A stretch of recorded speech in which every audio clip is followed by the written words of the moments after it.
राम राम शेतकरी बंधूंनो, आपण ही दिशाभूल शेती या चॅनलच्या माध्यमातून तुम्हाला आज आडगाव शिवारातील रंगा, गणा, चव्हाण यांच्या शेतावर बाजरीचं पीक दाखवण्यासाठी हे आलेलो आहोत. बाजरी तर आपण घेत आहोत, परंतु बाजरीचं पीक घेण्यामध्ये बी काही शेतकऱ्यांनी वेगवेगळा हातखंडा घेतलेला आहे आणि आपण आता प्रत्यक्ष त्यांच्या शेतावर त्यांच्याकडून बघून घेऊया की त्यांनी नेमकं केलंय काय ह्या बाजरीला, की जे की ह्या बाजरीचे कंस जर बघितले, जे की इतर जी बाजरी आहे त्याच्या 3 पटीने हे कंस मोठे झालेले आहेत.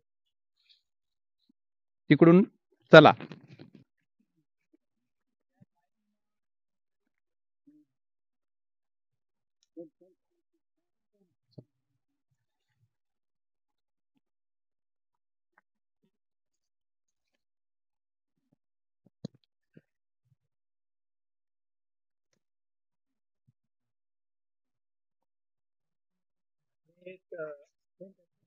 ठीक आहे.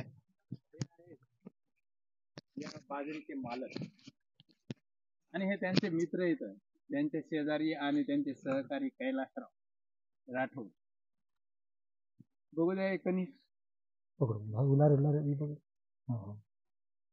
ते पाहत आहात की त्यांची उंची व त्यांच्या शेजारच्या ज्या झाडाला आहे हे जे बाजाराचं जे कणीस आहे काका किती फूट असेल? 3 फूट. 3 फूट. सांगा तुमच्याबद्दल थोडीशी माहिती सांगा. मी रंगनाथ गणा चव्हाण, राहणार आळगाव, बाजार तालुका जिंतूर, जिल्हा परभणी. एक शेतकरी आहे. ही शेती एक साहेब ही अशी करायची की बिझनेस म्हणून शेती जर केली तर काहीतरी आपण दिशा बदलू शकतो शेतकऱ्याची. त्याच्यामुळे आपण हे बियाणं, माझे मित्र अशोक पांढरे, राहणार बदनापूर, जिल्हा जालना, या मित्राकडून मी बाजरीचं बियाणं आणलेलं आहे. आपल्या जिल्ह्यामध्ये काहीतरी आपल्या नवीन काय जगात, जर्मनी, भारतात परभणी असं काहीतरी परभणीमध्ये करायची माझी इच्छा आहे. म्हणून हे बाजारात माझ्या मित्राकडून आणून आपल्या परभणी जिल्ह्यामध्ये ज्या शेतकऱ्याला लागत असेल त्याच्यासाठी मी बियाणं उपलब्ध करून दिलेलं आहे.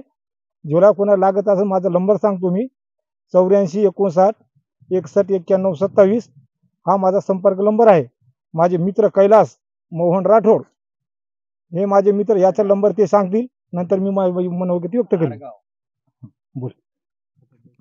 मी कैलास मोहन राठोड, माझा फोन नंबर 78 87 68 04 05, आडगाव तांडा. बाजरीचं पीक जास्त घेण्यासाठी या बाजरीला खत व्यवस्थापन आणि पाणी व्यवस्थापन कसं केलं त्याच्याबद्दल थोडीशी माहिती द्या. हे खताची ढोस आहे 25 किलो 10 26, 25 किलो आपलं हे प्लॅन्टो आणि 10 किलो सल्फर, 5 किलो सल्फर हे मी एका एकरी हे उत्पन्नासाठी वापरलेलं आहे. एका एकरचा ढोस. पाणी 3 पाणी लागतात त्याला. चांगली जर जमीन असली 3 पाण्यामध्ये येऊ शकते, जर हलकी जमीन असली 2-4 पाणी लागतात त्याला. एकरी उत्पन्न आवरेज जर काढायचं असेल, तर उत्पन्न जर घ्यायचं असेल, काळी जमिनीमध्ये 30 ते 35 क्विंटलचा आवरेज येऊ शकतो. आणि हलकी जर जमीन असली तर 10, 15 ते 20 पर्यंत हे जाऊ शकतो याचा. हे पहा शेतकरी बंधूंनो, आतापर्यंत तुम्ही बघितलं होतं की आपण काही राजस्थानच्या माणसांच्या फार लांब लांब मिश्या बघत होतो, परंतु आता हे पहा, हे जे बाजाराचं कणीस आहे हे काकाजीच्या त्या हातापासून तर हे इथपर्यंत म्हणजे जवळपास किती फूट असेल काका? ते 4 फुटाचं बाजाराचं कणीस हे प्रथम तुम्हाला इथे पाहायला मिळत आहे. परभणी जिल्ह्यामध्ये जिंतूर तालुक्यामध्ये आडगाव परिसरामध्ये रंगा, गणा, चव्हाण यांच्या शेतामध्ये या कणसाला एकदा तुमच्या पायाजवळ असं उभं करा बरं, म्हणजे उभं हाईट मध्ये आपल्याला लक्षात येईल की किती आहे. हे पहा, यांच्या खालून जर बघितलं तर पूर्ण या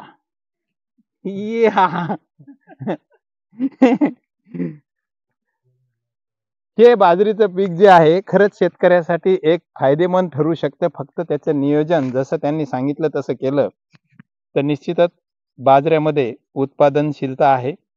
बरं, असं जर काका बाजरा आलं तर किती क्विंटल होईल एका एकराला? एका एकराला 20 क्विंटल. 20 क्विंटल पर्यंत होऊ शकतं. 20 क्विंटल. छान.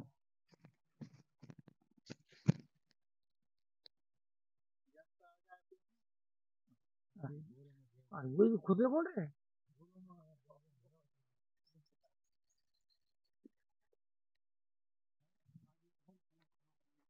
यायला चालू आहे ना. हे पहा सर, याची हाईट जर बघितली तर आता माझी उंची आहे 5.5 फुटापर्यंत, 5 फूट 10 इंच, आणि हे कणीस जे आहे माझ्या पायापासून तर माझ्या छातीपर्यंत आलेलं आहे. म्हणजे या कणसाची 4.5 फूट वाढ झालेली आहे.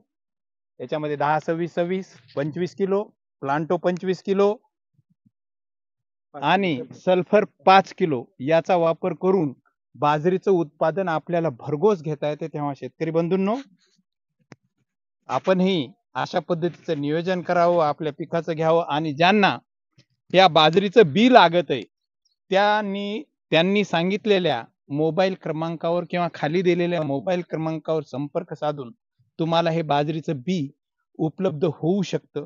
एका शेतकऱ्यांनी शेतावर पिकवलेलं हे वस्तुस्थिती आणि खरं पीक आहे. त्याच्यामुळे त्यांच्याशी संपर्क करा.